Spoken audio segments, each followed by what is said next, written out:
भाव में देखो आपंकर अंडा बर्तमान मार्केट परिस्थिति दर वृद्धि कहीं आम देखा अंडा विशेषकर आपंकर जो रही वेस्ट बेंगल को आंध्रा और ओडिशा अंडा जाऊँगी बर्तमान आंध्र जो डिजीज होती जहाँफल कि आंध्र अंडा और वेस्ट बेंगल को जापर वेस्ट बेंगल संपूर्ण रूप से ओडिशा बजार निर्भर करोडिशा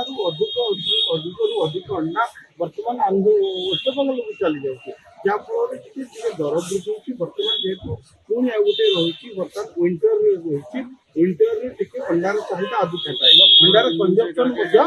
बढ़ी था विंटर सीजन रे शीत दिन में तेणु निश्चित भाव में अभाव रही धीरे धीरे बर्तमान सुधरबार बर्तमान लगला तेणु निश्चित बर्तमान आम अंडा जो उत्पादन आम प्रिय मुख्यमंत्री पदक्षेप नहीं आम दिन को आउ 10 लक्ष ऊर्ध अंडा उत्पादन वृद्धि करवा यही दिगरे आम कुकुट योजना कर ग्रामांचल जो रही कुकुड़ा चाष को बर्तमान प्रोत्साहन दिया मुख्यमंत्री जो रही कृषि उद्योग योजना बर्तमान 1 कोटी टंका पर्यंत जो मैंने पोल्ट्री फार्म कर सब्सिडी देवार व्यवस्था कर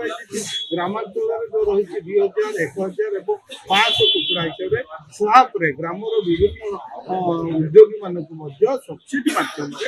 बर्तमान सरकार जोगेदार व्यवस्था कर जहाँफल कि ओडिशा अंडे आत्मनिर्भर हम और पड़ोशी राज्य आगामी दिन में निर्भर कर।